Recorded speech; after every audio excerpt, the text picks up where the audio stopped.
ഹരേ രാമ. രാമായണ മാസത്തിൽ എല്ലാവർക്കും അനുഗ്രഹവും എല്ലാവർക്കും സമ്പൽ സമൃദ്ധി ഉണ്ടാവട്ടെ എന്ന് ആഗ്രഹിച്ചുകൊണ്ട് പ്രാർത്ഥിച്ചുകൊണ്ട് രാമനെക്കുറിച്ചും ഭരതനെക്കുറിച്ചും രണ്ട് വാക്ക് പറയാം. 14 വർഷം വനവാസത്തിന് വേണ്ടി രാമൻ കാട്ടിൽ പോയപ്പോൾ രാജ്യഭരണം ഏറ്റെടുക്കാൻ ഭരതനോട് പറഞ്ഞപ്പോൾ ഭരതൻ ചെയ്തൊരു മഹത്തായ കർമ്മമുണ്ട്. ജ്യേഷ്ഠൻ്റെ കാൽപാദങ്ങൾ ഇരിപ്പിടത്തിൽ വെച്ചുകൊണ്ട് രാജ്യഭരണം നടത്തിയ ഒരു ഭരണാധികാരിയാണ് ഭരതൻ. ഏട്ടനോടുള്ള സ്നേഹം അത് പറഞ്ഞറിയിക്കാൻ പറ്റുന്നതല്ല.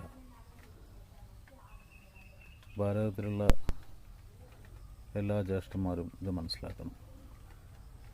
ഓരോ അനിയന്മാരും ജ്യേഷ്ഠന്മാരെ സ്നേഹിക്കുകയും ബഹുമാനിക്കാനും പഠിക്കുന്നൊരു മഹത്തായ സംസ്കാരത്തിൻ്റെ പാരമ്പര്യത്തിലാണ് നമ്മൾ ജീവിക്കുന്നതെന്നുള്ള മറന്നുപോകരുത്. സ്വന്തം സഹോദരങ്ങളെ സ്നേഹിക്കാനും ബഹുമാനിക്കാനും ജ്യേഷ്ഠന്മാർ മറന്നു പോകുമ്പോൾ ഞാൻ ഭരതനെക്കുറിച്ച് ഓർക്കാറുണ്ട്. അതുകൊണ്ട് പറഞ്ഞതാ.